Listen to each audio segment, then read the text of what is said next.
One of the main technical challenges for Sinbad was we had to create pretty much every kind of water, whether it was calm sea, rough sea, foamy sea, which involved a lot of fluid simulations. The production made a decision to build the set for Sinbad's boat on the side of a water tank in Malta. So it was left up to us then to build the Providence as a full CG model. For any shots where the boat was obviously on the ocean, then they would shoot a footprint boat and then we would have to put our boat over the top.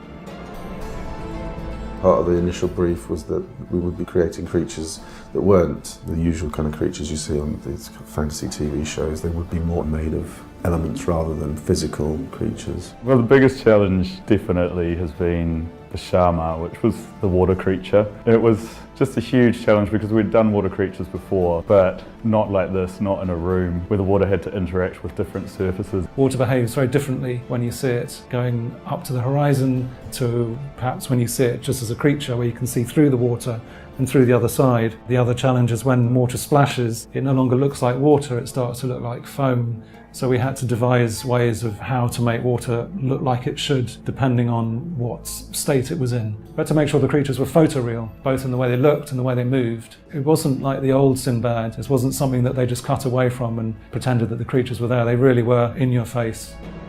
We also had to create all the environments, which involved building the city of Basra. This involved filming the city of Valletta in Malta.